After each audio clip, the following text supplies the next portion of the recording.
Assalamualaikum warahmatullahi wabarakatuh. Selamat datang, selamat berjumpa kembali di channel Tahta Spiritual. Orang-orang sukses, rumah mewah, mobil banyak, sebenarnya itu tidak semuanya murni usaha sendiri. Di antara sekian banyak orang-orang yang sukses itu di belakangnya ada yang membackingi. Lalu apa backing mereka itu? Ya, backing mereka adalah pesugihan. Di kota-kota besar sebenarnya banyak banget ya yang pakai backing pesugihan ini. Hanya kita tidak tahu dan mungkin tidak pernah mencari tahu. Di balik bisnis usaha mereka yang lancar dan berpenghasilan yang sangat besar, ada ritual rahasia yang penuh dengan pengorbanan. Pengorbanan yang dimaksud di sini adalah ritual dengan menukar jiwa kepada sosok iblis. Pada awalnya, jiwa yang ditukar adalah keluarga dekat, kemudian orang-orang sekitar, lalu orang lain, dan yang terakhir adalah dirinya sendiri. Pertukaran jiwa itulah yang disebut dengan ritual pesugihan. Jiwa yang dipersembahkan kepada iblis itu akan ditukar dengan harta yang sangat banyak di luar ekspektasi. Semakin banyak jiwa yang diberikan, maka semakin banyak pula harta yang akan diperoleh. Backing pesugihan ini yang sering digunakan antara lain, yang pertama adalah blorong. Blorong ini sosok makhluk gaib berbadan manusia setengah ular. Di mana ya makhluk blorong ini bisa memberikan harta yang cukup banyak bagi siapapun yang siap memuja dirinya. Kemudian yang kedua adalah kandang bubrah. Sosok yang bernaung di dalam kandang bubrah ini adalah makhluk gaib yang berkepala hewan. Bisa mungkin berkepala sapi, kambing, babi ataupun yang lainnya. Orang yang punya backing kandang bubrah itu akan rutin menata tempat tinggalnya karena itu adalah syarat utama dari backing pesugihan ini. Kemudian yang ketiga adalah jin penglaris. Jin penglaris ini akan membantu seseorang dalam melakukan bisnis perdagangan ya, khususnya adalah di bidang kuliner. Sosoknya itu agak kecil, lidahnya cukup panjang dengan mata agak besar serta telinganya itu agak lebar sedikit. Kemudian yang keempat adalah siluman babi. Siluman babi di sini bukan babi ngepet ya seperti yang kita dengar itu, yang kita lihat di televisi, tetapi pemujaan kepada sosok gaib berkepala babi, di mana sosok ini bisa membantu dalam bisnis, memuluskan bisnis seseorang. Kemudian yang kelima adalah tuyul. Tentu kita sudah tahu dan sudah tidak asing dengan sosok tuyul ini, di mana biasanya mereka dipekerjakan untuk mencuri uang. Selain itu masih banyak lagi, mungkin jumlahnya ada ratusan di seluruh penjuru Nusantara ini pemirsa. Dan perlu diketahui orang-orang yang punya backing pesugihan itu sewaktu-waktu itu akan mencari mangsa. Cara mereka mencari mangsa yaitu jiwa-jiwa orang yang tidak bersalah dengan berbagai cara. Untuk tujuannya itu tentu saja untuk dijadikan tumbal persembahan kepada iblis yang dipujanya itu. Yang pertama adalah menawari pekerjaan.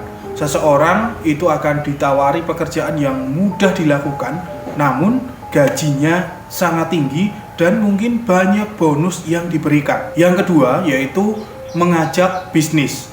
Bisnis yang ditawarkan itu cukup menggiurkan, yaitu dengan keuntungan yang memang tidak wajar sebagaimana mestinya berbisnis. Yang ketiga adalah menawarkan penginapan gratis ataupun berbayar murah, namun dengan fasilitas yang cukup, bahkan malah ada yang lebih. Kemudian yang keempat, memberikan hadiah ataupun mungkin sejumlah uang secara cuma-cuma itu dengan nilai yang fantastis, yang memang cukup besar dan diberikan secara kontinu. Kemudian yang kelima, memasang secara random di jalan raya. Dan ini yang cukup banyak dilakukan oleh mereka. Biasanya yang kena pasangan tumbal ini akan mengalami kecelakaan dan meninggal dunia, maupun bisa juga orang tersebut sakit parah. Kemudian yang keenam adalah menargetkan tumbal itu melalui cara gaib, yaitu mengirim langsung makhluk gaib ke rumah orang yang akan ditargetkan. Yang ketujuh yaitu dengan menculik seseorang dan disekap dalam suatu ruangan. Namun hal ini cukup jarang dilakukan, hanya pesugihan jenis-jenis khusus saja. Kemudian yang kedelapan yaitu dengan memberikan hutang yang mana nominalnya cukup besar. Otomatis Orang yang diberikan hutang dengan nominal yang sangat besar itu tentu sangat senang, karena memang dia itu lagi membutuhkan uang tersebut. Dan selain itu pemirsa sekalian, itu masih banyak cara-cara yang dilakukan tergantung dari kreasi si penganut pesugihan itu. Untuk itulah jauh-jauh hari Rasulullah Muhammad SAW itu sudah menjelaskan kepada kita akan bahaya-bahaya dari setan ataupun iblis ataupun makhluk-makhluk gaib ini. Sebagai contoh ya, di zaman dulu, di zaman Rasulullah itu ada seseorang yang bernama, kalau tidak salah itu Utsman ibnu Abul As. Beliau itu datang kepada Rasulullah karena diganggu sosok setan. Setan ini selalu menghalang-halangi waktu sholat dan bacaan Al-Qur'annya. Kemudian Rasulullah itu langsung menyatakan bahwa setan yang menggoda Utsman itu adalah setan khinzab. Ada sebagian ulama juga menamakannya khanzab. Setelah itu Rasulullah memberikan tips agar tidak diganggu oleh khinzab ini, yaitu dengan berta'awud dan kemudian meludah ke kiri sebanyak 3 kali. Keterangan ini bisa Anda temukan atau bisa Anda baca di dalam kitab Sahih Muslim, atau juga bisa dibaca di dalam kitab Al-Adhkar Al-Imam Nawawi. Nah, berkaca dari hadis Rasulullah tersebut, untuk menolak ataupun agar terhindar dari bahaya setan atau jin atau makhluk gaib ya, terkhusus adalah makhluk gaib yang dipelihara alias dijadikan pesugihan, maka para ulama ahli hikmah itu telah memberikan berbagai cara. Di antaranya yang pertama, setiap akan bepergian keluar rumah dianjurkan membaca ayat kursi. Tujuannya adalah untuk menolak kejahatan setan yang ada di jalan raya, yaitu pemasangan piranti gaib untuk menjerat tumbal yang sudah saya jelaskan di depan tadi. Setelah baca ayat kursi, kemudian bisa ditambah dengan membaca doa Bismillahirrahmanirrahim, 'alallahi la haula wala quwata illa billahil aliyil azim. Kemudian yang kedua, setiap menjelang tidur itu dianjurkan membaca surat Al-Falaq dan surat An-Nas. Tujuannya agar dalam tidur itu tidak diganggu makhluk gaib. Karena memang ya cukup sering makhluk gaib itu mengganggu dalam mimpi ya. Mereka itu masuk ke dalam mimpi dan mengganggu kita. Kemudian yang ketiga, setiap mau melakukan sesuatu itu dianjurkan membaca basmalah. Misalnya pas mau mengerjakan suatu pekerjaan tertentu, contoh menjahit, mengangkat barang, dan lain sebagainya. Kemudian yang keempat adalah membaca doa ketika akan makan ataupun minum. Tujuannya apabila di dalam makanan atau minuman itu ada pasangan gaibnya ya, piranti gaib, itu akan sirna. Kemudian yang kelima, sering atau rajin sholat, membaca Al-Quran, dan mendatangi majelis-majelis zikir. Karena setan itu akan takut dengan aktivitas-aktivitas tersebut.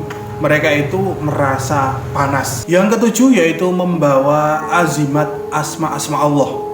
Untuk hal ini tentu seseorang harus membuatnya terlebih dahulu.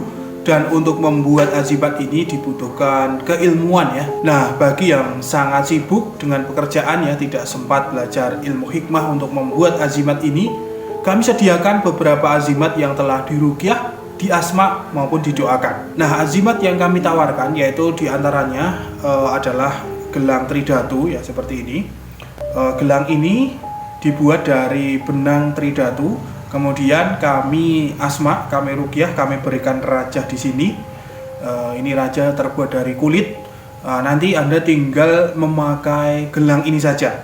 Insya Allah nanti akan ada energi yang melindungi Anda di seluruh tubuh Anda, dan setan, jin, ataupun setan-setan yang ingin menargetkan Anda menjadi tumbal, insya Allah tidak bisa karena terlindungi oleh asma-asma Allah di sini. Kemudian yang kedua ada kalung jogorogo kami menyebutnya. Di sini juga sama, di dalamnya tertanam asma-asma Allah dan sudah didoakan, sudah diruqyah. Nah, ini fungsinya sama, yaitu untuk agar setan itu tidak berani mendekat, dan kalau mendekat itu akan panas.